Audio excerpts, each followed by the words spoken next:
আসসালামু আলাইকুম এভরিওয়ান, আমি ট্রেড উইথ তানভীরের পক্ষ থেকে আপনাদের সবাইকে ঈদের শুভেচ্ছা জানাচ্ছি। তো ঈদের পরে সবাই আস্তে আস্তে ঢাকায় ফিরতে শুরু করেছে। আগামীকাল থেকে মার্কেট চালু হবে যথারীতি।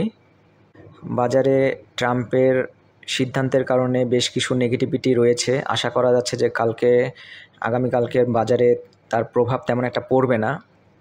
আসলে বহির্বিশ্বে শেয়ার মার্কেটের টালমাটাল অবস্থা হলে বাংলাদেশে ঠিক মানে উল্টা চিত্রটা দেখা যায়। আশা করা যাচ্ছে সেই চিত্রটাই অব্যাহত থাকবে হয়তো। তো আজকে আমি আপনাদেরকে এই সপ্তাহে যে মার্কেটটা কেমন যেতে পারে এবং বিভিন্ন নিউজের প্রভাব কেমন পড়তে পারে সেই সম্পর্কে আলোচনা করব। আশা করি আজকের ভিডিওটি আপনাদের সবার উপকারে আসবে। যদি আপনাদের আজকের ভিডিও সামান্য উপকার আসে তাহলে অবশ্যই আমার চ্যানেলটি সাবস্ক্রাইব করে দেবেন, এবং যারা পুরাতন রয়েছে অলরেডি সাবস্ক্রাইব করেছেন তারা অবশ্যই আমার চ্যানেলে ভিডিওগুলো শেয়ার করে দেবেন। তো চলুন কথা না বাড়িয়ে মূল ভিডিওতে যাওয়া যাক। ঈদের আগে লাস্ট 3 কর্মদিবসে টানা 3টি সবুজ ক্যান্ডেল দিয়ে মার্কেট শেষ করেছিল। নর্মালি দেখা যায় কি ঈদের আগে মার্কেটে ডাউন প্রভাবটা অর্থাৎ নিম্নগামীর প্রভাবটা দেখা যায়, কিন্তু এবার ঠিক উল্টো চিত্র হয়েছে যে এবার ঈদের ছুটির আগে লাস্ট 3 কর্মদিবসে টানা 3টি সবুজ ক্যান্ডেল দিয়ে মার্কেট শেষ করেছে। তো এটা মার্কেটের জন্য একটা পজিটিভ নিউজ ছিল। তো এখন বর্তমানে মার্কেটে কিছু নেগেটিভ নিউজ রয়েছে, যেমন ট্রাম্পের বাংলাদেশের বিভিন্ন প্রোডাক্ট যেমন গার্মেন্টস প্রোডাক্ট এসবের উপরে শুল্ক আরোপের ফলশ্রুতিতে একটা নেগেটিভিটি বিরাজ করছে মার্কেটে। শুধু আমাদের দেশেই নয়, পুরো পৃথিবীতে জুড়েই ট্রাম্পের এই আরোপকৃত যেই শুল্ক রয়েছে সেটার বিপরীতে বহির্বিশ্বের সকল শেয়ার মার্কেটে অবস্থা টালমাটাল। তো বাংলাদেশে আসলে উল্টো চিত্র দেখা যায় নর্মালি সবসময়ই। যখন বহির্বিশ্বের সবগুলো শেয়ার সূচক নিম্নগামী থাকে তখন বাংলাদেশের ঠিক অপোজিট চিত্র দেখা যায়, যে বাংলাদেশের সূচক ঊর্ধ্বগতিতে থাকে। তো দেখা যাক, আশা করা যাচ্ছে যে বাংলাদেশে এমনিতেই তো বাংলাদেশের শেয়ার মার্কেটের অবস্থা তলানিতে রয়েছে, তো হয়তো তেমন একটা এর প্রভাব হয়তো পড়বে না। এমনিতে নর্মালি যে বহির্বিশ্বের সূচকের নিম্নগামীর সাথে বাংলাদেশের সূচক কিন্তু ঠিক অপোজিট চিত্র দেখা যায়, হয়তো এবারও সেই চিত্রই দেখা যেতে পারে। দেখা যাক এখন সামনে কি হয়। আমরা এই যে এখানে চার্ট প্যাটার্নটি দেখতে পাচ্ছেন মার্কেটে, এখানে অলরেডি দেখা যাচ্ছে মার্কেট অনেক নিচেই অবস্থান করছে। তবে অনেক দিন ধরে প্রায় 4 মাস 4.5 মাস ধরে এরও বেশি সময় ধরে মার্কেট আমি যে জোনগুলো এঁকেছিলাম তার মধ্যে তৃতীয় এবং চতুর্থ জোনের মাঝখানে অবস্থান করছিল। এখনও সেই একই অবস্থায় রয়েছে, কিন্তু বেশ কয়েকবার উপরে যে তৃতীয় জোনটা রয়েছে সেই তৃতীয় জোনের ভিতরে ঢোকার চেষ্টা করছিল মার্কেট। এবং লাস্ট যেই কর্মদিবস রয়েছে ঈদের আগে সেই কর্মদিবসেও কিন্তু পিনবারটা দেখুন, সবুজ ক্যান্ডেলের লাস্ট ক্যান্ডেলের পিনবারটা কিন্তু ওই তৃতীয় জনের ভিতরে ঢোকার চেষ্টা করেছিল। এখন দেখা যাক কি হয়। যদি মার্কেট আবারও তৃতীয় জনের ভিতরে ঢোকার চেষ্টা করে এবং মার্কেট সেখানে স্টেবল পজিশন ধরে রাখতে পারে তাহলে তো মার্কেটের অবস্থা পজিটিভ থাকবে। রবিবারে মার্কেটের উপর নির্ভর করছে পুরোটাই। এখন দেখা যাক মার্কেটে যে নেগেটিভিটি নিউজ রয়েছে সেটার প্রভাব পড়ে নাকি বহির্বিশ্বের তুলনায় ঠিক অপোজিট চিত্রটা মার্কেটে দেখা যায়, সেটি এখন দেখার বিষয়। তো আশা করা যাচ্ছে যেহেতু মার্কেট এখন বর্তমানে তৃতীয় জোনে টাচ করে তৃতীয় এবং চতুর্থ জোনের মাঝখানে রয়েছে, সো এখান থেকে মার্কেট পড়লেও খুব বেশি পড়ার জায়গা নেই, মার্কেট চতুর্থ জোন পর্যন্তই আসবে। এই যে চতুর্থ জোনটা রয়েছে নর্মালি এই চতুর্থ জোন পর্যন্তই আসতে পারে, এর নিচে আসার সম্ভাবনা এখন বর্তমানে নাই। তো মার্কেট যদি নিচে নামে খুব বেশি নিচে নামবে না, এখানে মোটামুটি মার্কেট নিচে নামলে 5135-40 এর আশপাশ দিয়ে হয়তো মার্কেট আবার ঘুরে যাবে। আর যদি মার্কেট এখান থেকে পজিটিভ হয় তাহলে মার্কেট নির্দ্বিধায় তৃতীয় জোনের ভিতরে ঢুকে যাবে। তখন মার্কেট তৃতীয় জোনের ভিতরে অবস্থান করবে কিছুদিন, এরপরে উপরে ঊর্ধ্বগতিটা দেখা দিবে মার্কেটে। আশা করা যাচ্ছে যেহেতু সবসময় বহির্বিশ্বের শেয়ার মার্কেটের সাথে বাংলাদেশের শেয়ার মার্কেট একটা বিরূপ প্রতিক্রিয়া দেখায়, সো এবারও যদি সেই একই প্রতিক্রিয়া দেখায় তাহলে হয়তো বাংলাদেশের শেয়ার মার্কেট এখান থেকে উপরে উঠে যাওয়ার সম্ভাবনা রয়েছে। তো এমনিতেই নর্মালি শেয়ার মার্কেটে এই বছরের দ্বিতীয় প্রান্তিকে অর্থাৎ মে জুন মাসের দিকে বা জুনের শেষের দিকে মার্কেট উপরে উঠে যাওয়ার একটা প্রবল সম্ভাবনা রয়েছে। সেই আঙ্গিকেতেই মার্কেট কিন্তু এখন বর্তমানে উপরের দিকে বারবার যাওয়ার চেষ্টা করছে। এখন দেখা যাক এখন কি ঘটে।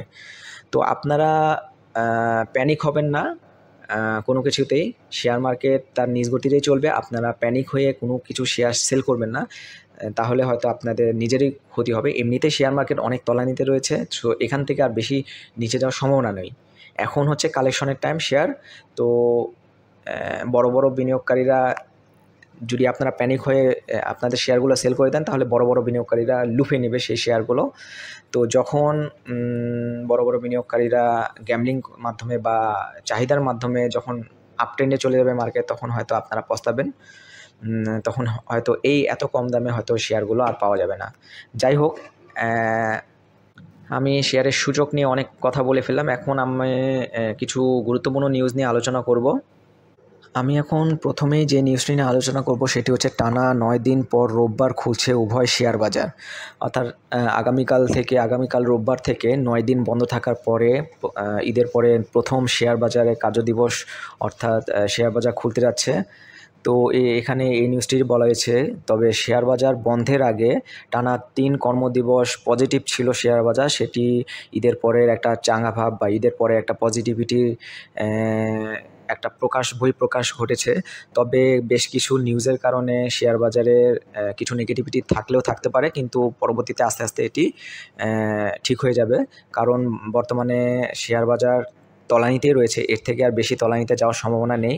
2135 পয়েন্টের নিচে যাওয়ার সম্ভাবনা খুব কম। যাই হোক, আমি এখন পরবর্তীতে যে নিউজটি নিয়ে আলোচনা করব সেটি হচ্ছে $5 ট্রিলিয়ন ডলার হারালো মার্কিন শেয়ার বাজার। অর্থাৎ ট্রাম্পের একটা সিদ্ধান্তের কারণে মার্কিন শেয়ার বাজারে প্রায় $5 ট্রিলিয়ন হারিয়েছে। সো বিশাল পরিমাণে ধস খেয়েছে মার্কিন শেয়ার বাজার। তো যাই হোক, এই নিউজটিতে বলা হয়েছে যে মার্কিন প্রেসিডেন্ট ডোনাল্ড ট্রাম্প বিশ্বে প্রায় 70টি দেশের উপর পাল্টাপাল্টি শুল্ক আরোপ করে বৈশ্বিক বাণিজ্য অঙ্গনে এক উত্তেজনাপূর্ণ পরিস্থিতি সৃষ্টি করেছে। এই পদক্ষেপের কারণে চীন যুক্তরাষ্ট্র থেকে আমদানিকৃত পণ্যের উপর অতিরিক্ত 34% শুল্ক বাড়িয়েছে। অর্থাৎ চীনও কিন্তু 34% শুল্ক বাড়িয়ে দিয়েছে ট্রাম্পের সিদ্ধান্তের পরে মার্কিন প্রোডাক্টের উপরে। তো যাই হোক, চীনের এই সিদ্ধান্তের পরিপ্রেক্ষিতে গত শুক্রবার টানা দ্বিতীয় দিনের মতো যুক্তরাষ্ট্রের শেয়ার বাজার বড় ধরনের ধস নামে। অর্থাৎ এই চীনের সিদ্ধান্তের কারণেই কিন্তু মার্কিন শেয়ার বাজারে অনেক বড় ধস নামে, যার ফলে মাত্র 2 দিনেই মার্কিন শেয়ার বাজার থেকে মুছে গেছে প্রায় $5 ট্রিলিয়ন। তো যাই হোক, ট্রাম্পের এই সিদ্ধান্তের কারণে মার্কিন শেয়ার বাজারেও বড় ধরনের ধস খেয়েছে বিশ্বের অন্যান্য শেয়ার বাজারের মতো। তো আশা করা যাচ্ছে যে দেখা যাক কী হয় এখন বর্তমানে। আসলে মূলত বাংলাদেশের শেয়ার বাজারে কিন্তু বহির্বিশ্বের শেয়ার বাজারে ঠিক উল্টো চিত্রতা দেখা যায়। তো এবারও সেই চিত্রটা দেখা যাবে কিনা সেটাই এখন দেখার বিষয়। আগামীকাল মার্কেট খুললেই সেটা বোঝা যাবে। এখন আমি লাস্ট যে নিউজটি নিয়ে আলোচনা করব সেটি একটা গুরুত্বপূর্ণ নিউজ। সেটা হচ্ছে শেয়ার বাজারে বিদেশিদের সর্বোচ্চ পছন্দের 8 শেয়ার। অর্থাৎ বিদেশিরা বাংলাদেশের শেয়ার বাজারে যে 8টি শেয়ারকে পছন্দ করে সেই শেয়ারগুলোর এখানে তালিকা দেওয়া হয়েছে। এই নিউজটিতে বলা হয়েছে যে শেয়ার বাজারে 8টি কোম্পানির শেয়ারে বিদেশি বিনিয়োগকারীদের সর্বোচ্চ বিনিয়োগ রয়েছে, যেগুলোর হলো Olympic industries, BRAC bank, BSRM limited, Beximco pharma, Islami bank, Navana pharma, Renata এবং স্কয়ার ফার্মা। এই 8টি কোম্পানিতে বিদেশি বিনিয়োগকারীর সংখ্যা সবচেয়ে বেশি, এবং এখানে বিদেশি বিনিয়োগকারীর সংখ্যা রয়েছে 10% থেকে 34%-এর বেশি। তো কোম্পানিগুলো বিদেশি সর্বোচ্চ শেয়ারের আস্থা তুলে ধরা হয়েছে এই সংবাদটিতে। আপনারা চাইলে এই শেয়ারগুলোর দিকে নজর রাখতে পারেন, তো আপনাদের ভালো হবে। যেহেতু এখানে বিদেশি বিনিয়োগকারীর সংখ্যা বেশি, সো এখানে একটা পজিটিভিটি অবশ্যই রয়েছে এই শেয়ারগুলোতে। তো আপনারা ইনশাল্লাহ এসব ভালো ভালো শেয়ারগুলোতে বিনিয়োগ করবেন, তাহলে ফলপ্রসূ হবে আপনাদের শেয়ার বাজারে এক্সপিরিয়েন্সটা। তো আজকে এ পর্যন্তই। সবাইকে ধন্যবাদ জানাচ্ছি।